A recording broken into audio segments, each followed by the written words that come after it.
আচ্ছা বলুন তো দেখি দাদারা, আপনার যদি মারা যান আপনাদের সাথে কেউ যাবে না? কেউ যাবে।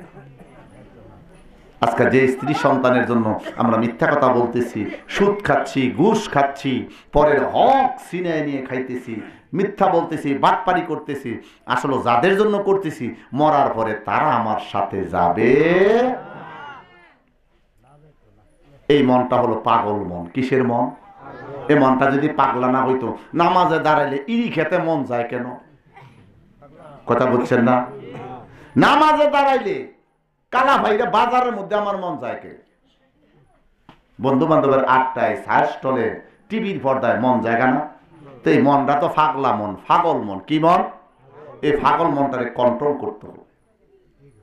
দাদুরে কন্ট্রোল না কইরা এই নামাজ যদি পড়েন, এই নামাজ আল্লাহ যদি কবুল না করে, তাইলে কবরে গেলে কি অবস্থা হবে আল্লাহ ছাড়া আর কেউ জানে।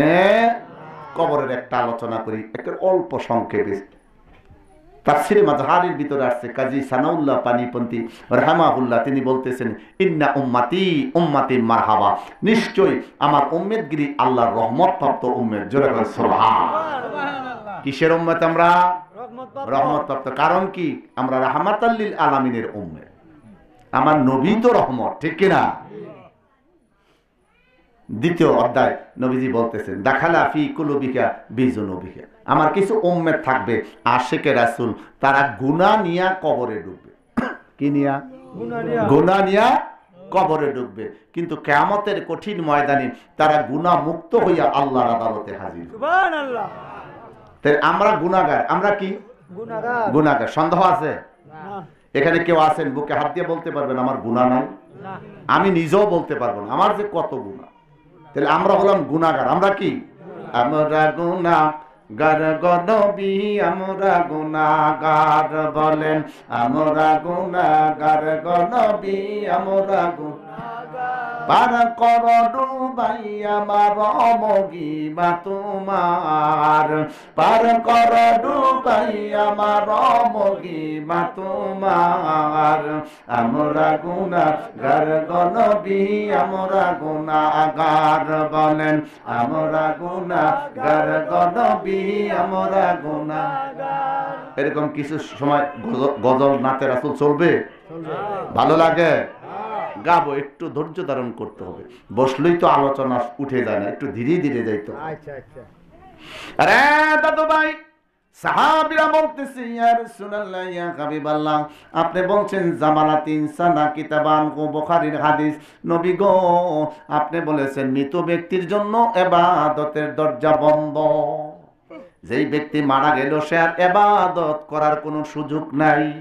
ইয়া রাসূলুল্লাহ, গুনাহ নিয়ে কবরে ডুববে, কিন্তু গুনাহ মুক্ত হয়ে হাসরের ময়দানে কেমন করে উঠবে আমরা জানতে চাই।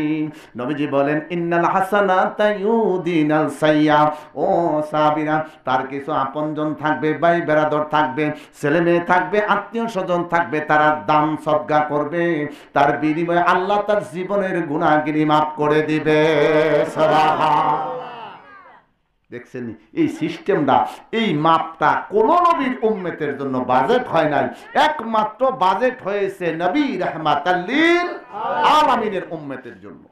কত বড় নিয়ামতের নবী আমরা পাইলাম। এই নবী পায় অনেক ভাইরা খুশি না, আহা দুঃখ লাগে। ইয়া রাসূলুল্লাহ বললে বলে এটা ফালতু স্লোগান। নাউজুবিল্লাহ। সে রেসালতকে অস্বীকার করলো। যে ব্যক্তি রেসালতকে অস্বীকার করলো সে আমার নবীকে অস্বীকার করলো কিনা? আর নবীকে অস্বীকার করা মানে আল্লাহকে অস্বীকার করা, আর আল্লাহকে নবীকে অস্বীকার করা সে মুশরিক হয়ে গেছে, তার ঈমান আমল বাতিল হয়ে গেছে, মুসলমান থেকে সে বিতাড়িত হয়ে গেছে। কারণ রেসালতের কালিমা আমরা পড়ছি, পড়ি নাই?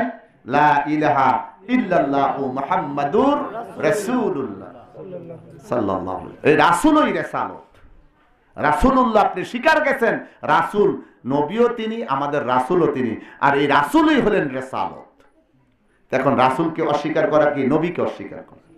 আর নবীকে অস্বীকার করে আল্লাহকে অস্বীকার করে। তাহলে তার ঈমান আছে না গেছে? আল্লাহ এই সমস্ত বেয়াদবদেরকে আল্লাহ কি সঠিক বুঝ দান করুক। সকালে বলেন আমিন।